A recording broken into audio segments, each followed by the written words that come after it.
our show, a place to feel like you belong. Today's guest is Maria Erazo. During our conversation, you will notice words and phrases appearing on the screen. We will go over these expressions in detail during a follow-up segment called Would You Say? You can go to our website to find more information at feellikeyouBelong.com. For now, let's welcome today's guest.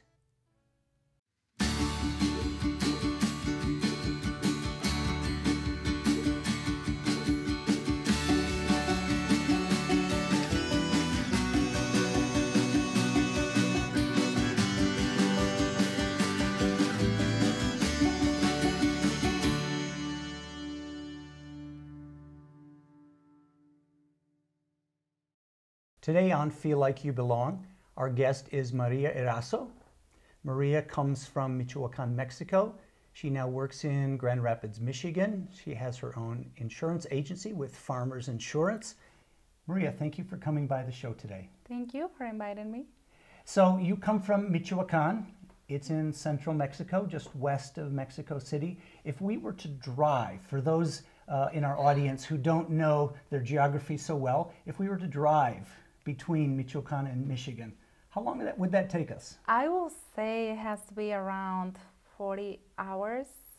Okay, so yes. that's a good little trek. Yes, it is. Okay, okay. Yes. So you grew up as a young person and into your early teens in Michoacan, but your life was not very easy.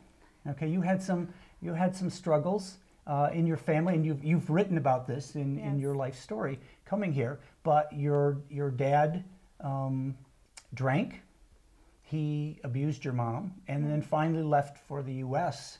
to work, and you lost touch with him. Yes. So you were living in Michoacan with your mom, a lot of support from your maternal grandmother. Yes. At the time. And then when you were 13 years old, your mom made the decision to go to the U.S.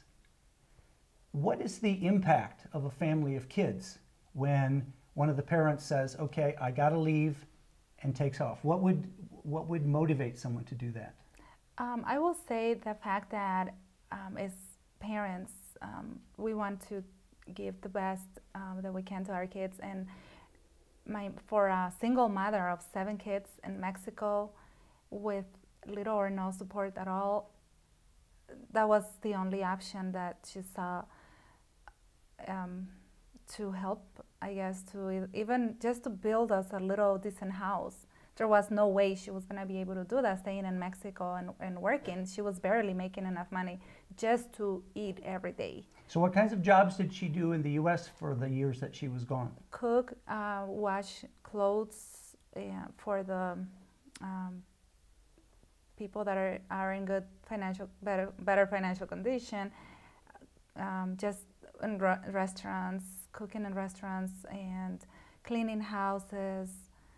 She had between 2 or 3 jobs a day. So she will work and she will go to a family's house, clean their house and wash their clothes, iron it, and then go to the next job and just to cook in a restaurant or just. So how much of that life did you fully understand? Because you're a young teenager, and so when we're living as a youth, we're often not fully aware of what's happening of the adult world around us. Yeah. How much of that did you understand? How much did your brothers and sisters understand? I understood 100% of it because I'm the oldest of the 7 of the 7 siblings, and I was actually the one encouraging my mom to do something about our financial situation, because especially at the beginning, when my father stopped calling us and we stopped receiving financial support from him, from the U.S., from this country, and we were living in Mexico, and the minute I noticed that, okay, there is no food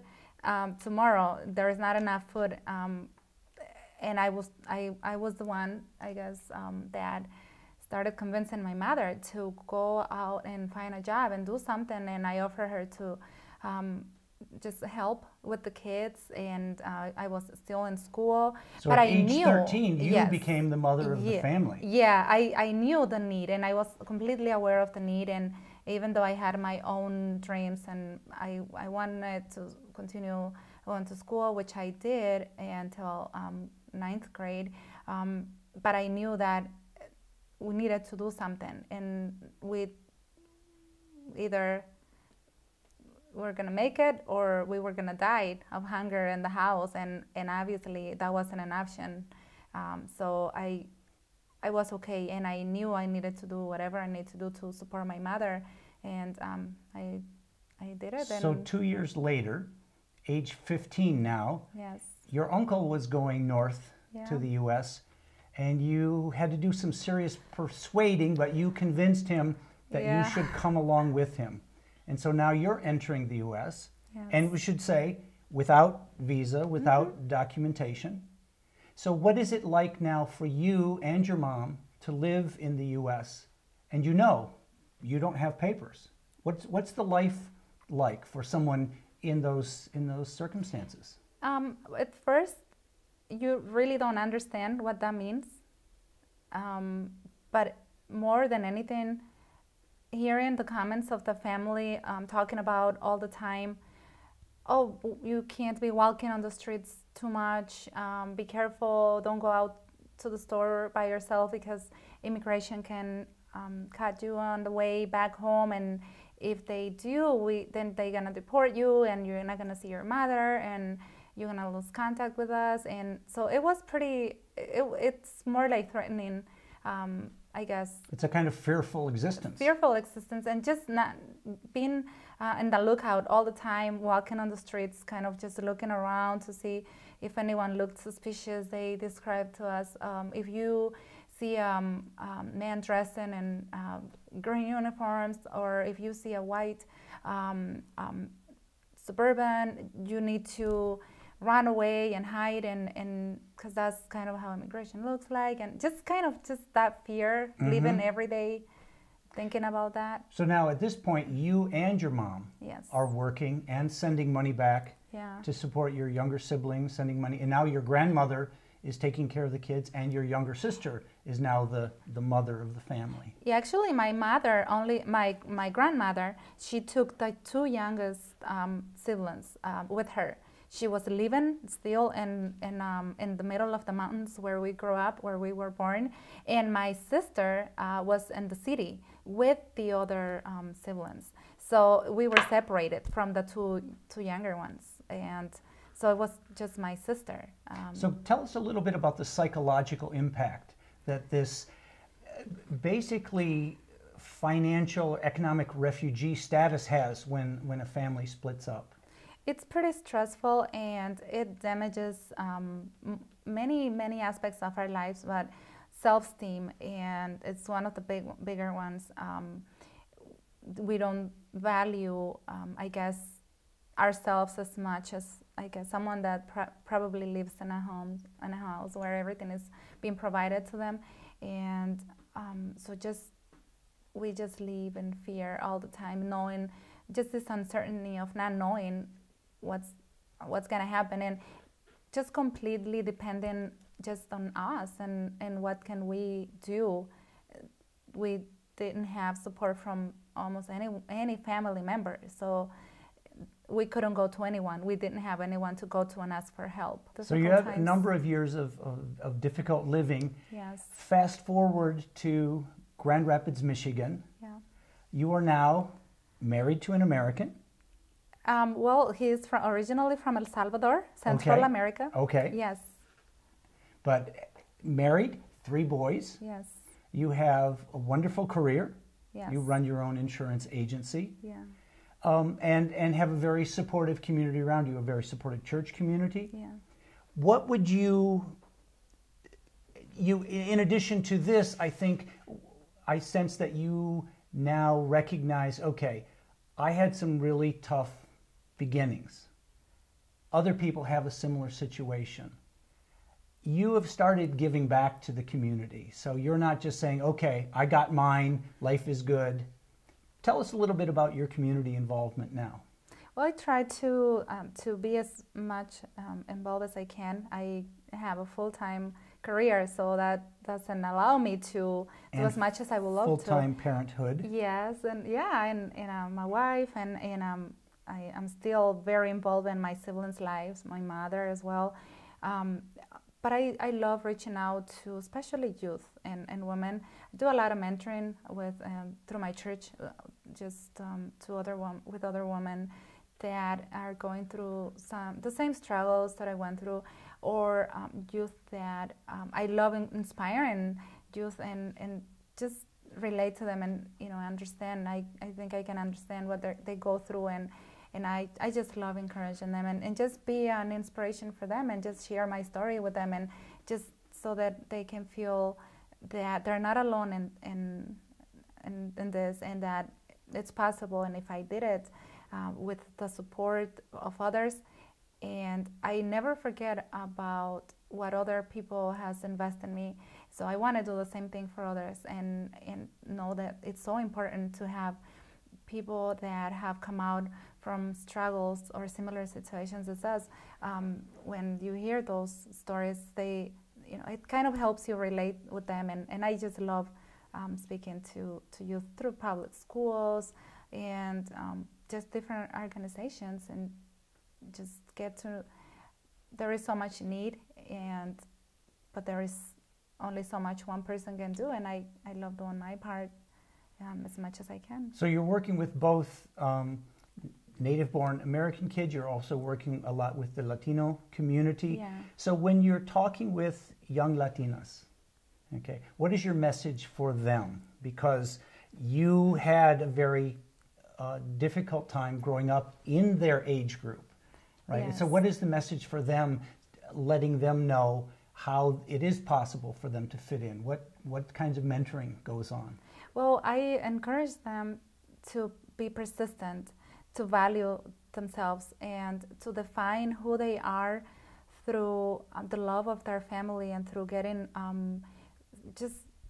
I believe that when you know who you are and you value and you have a strong, healthy identity of yourself, you can accomplish anything. There is nothing really impossible. And go out for your dreams. Don't allow people to tell you that you can't, and to not be fearful with when they make decisions, make courageous decisions. And there is no stupid dream, but people that don't believe in supporting us. And when we don't have that, to just surround themselves with positive people and with people that will push them and help them accomplish their goals and dreams, and to stay away from the negative environments, and not to try to please everyone, because that's pretty hard to do. It's impossible. And just to focus on their dreams and focus on what they want to do. And once you do that, it's a step at a time, but never give up. And that message was really missing from your growing up. There wasn't any mentoring or positive voice saying this is possible. And in fact, you talked a little bit in your book about the culture of gender in Mexico, and how men were acculturated to dominate women, to not give them any affirmation, and helping them grow out of it. So I think I give you high accolades for your mentoring young women in the community today. As we wrap up today, do you have a message for the Americans who are watching this show about immigrants, about people who are trying to make their way into the world, and especially people from Mexico? What would you say to them what would you like them to know? Well, immigrants. About immigrants, that we value and we learn to love this country as much as they do. Everything that we learn here, and we value it, and we want to, when we come, we just come with an open heart to make this country better. And to do that, we want to learn everything about the culture and just get involved with them, and that we just need to value more what we have and all the opportunities that we have here. And that's why when we come and we're hungry for learning and just going out there and just work hard and accomplish our dreams, it's because we didn't have that opportunity back in our country. So when we come and we see those opportunities here, we don't want to just take it for granted, and we value that a lot. Yeah. Super. Well, I wanted to let our viewers know a little bit about your book. So you have written En Busca de Mi Padre. Yes, because that's why I came to this country to do this. To look for your dad. Yes. So where can people get this book? In Amazon, through any major bookstores, online. Okay. Also through my website, mariaerazo.com. Awesome. Yes. Well, we will share that with our viewers as well. It's available in Spanish and also in English, In Search of My Father. I'd like to thank you so much, Maria, for joining us today on Feel Like You Belong. Thank you very much for the opportunity, and wish you guys the best success with this, and hopefully we can create connections, right, through our stories with everyone out there. Stories are what move hearts. Yes, thank you. Thanks for joining us today.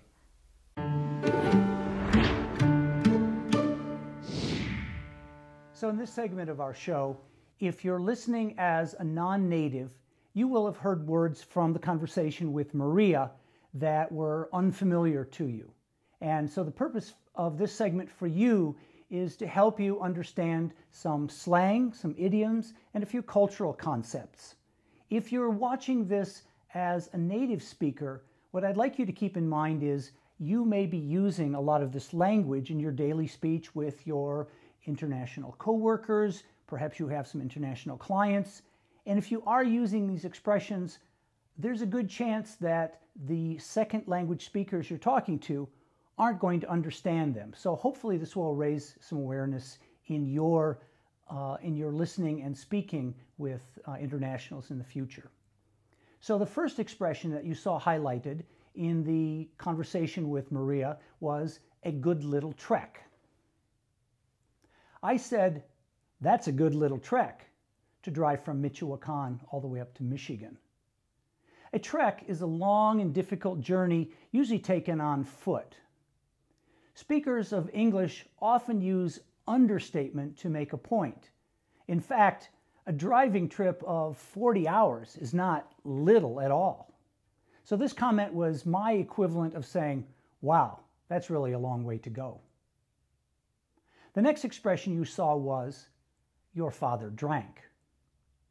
I said that Maria's father drank and also physically abused her mother. The question, do you drink, in English, does not refer to all liquids. It means, do you drink alcohol? So to say that someone drinks is often a polite way of saying this person drinks too much alcohol. The next expression you saw highlighted was, not aware of the adult world around us. So in fact, in this case, I raised two fingers on each hand and moved them up and down twice on the word adult.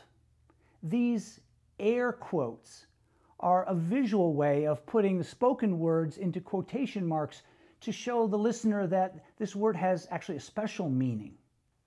In writing, quotation marks can be translated as so-called, meaning that the words may not have the same meaning that they're supposed to have. The next expression you saw highlighted was, be on the lookout. Maria said that her family had to be on the lookout for U.S. immigration police. This is another way of saying to look out for. It means to remain watchful, to be always looking around to see if you can detect ICE agents who are looking to deport you.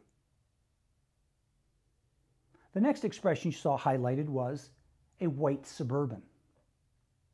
Maria said that ICE agents wear green uniforms and drive white Suburbans. In the U.S., the largest sport utility vehicle, or SUV, built by Chevrolet is a model called the Suburban. It has the size and frame of a large pickup truck, but is designed like a multi-passenger station wagon. The next expression you saw highlighted was mentoring young women. Maria says she now mentors young female students in the local high schools in her free time. In the United States, the culture of volunteerism is very strong. The belief here is that people have an obligation to help others in the community to make it a better place to live. Other difficult vocabulary will be explained on the Feel Like You Belong website for this episode with Maria.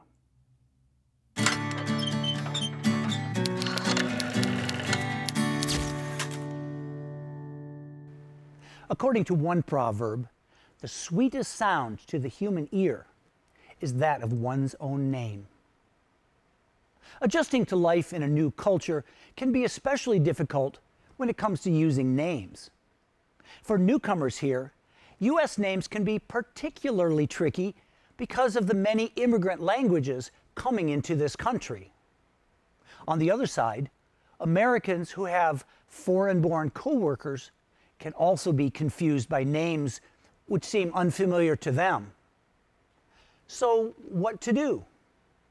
Well, the first thing not to do is to shorten someone's name without permission. Likewise, don't give someone a nickname without asking them.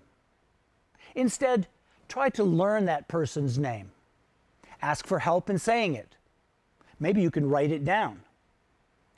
This past year, I learned about a great software program that helps in pronouncing tricky names.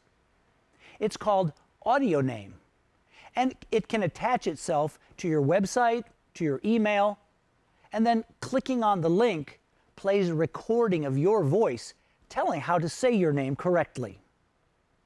In the case of my friend, Matthew Kushinka, I just click on the @ sign, and he says his name. For my American friends, please take the time to learn the names of your international coworkers.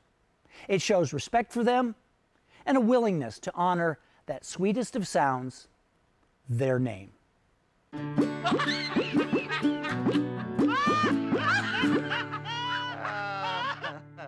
So today I'd like to tell you about another form of American humor. This style that Americans use is called a pun, sometimes also called a play on words. Now, what you need to know about puns is that it employs a word that has two different meanings. And so if you don't understand both meanings of this word, which again has the same pronunciation or nearly the same pronunciation, you're not going to get the punchline. Now, the punchline is the funny line at the end of the joke. So when you're listening to a joke and you think, oh, a pun is coming, on the last line, there's going to be a word employed that has two meanings. If you get that, you've got the pun. Let me give you an example. Why can a bicycle not stand on its own? The answer? Because it's too tired. Now, if this joke was not funny to you, you'll need to go to our website, feellikeyouBelong.com, and look under the section, What's so funny?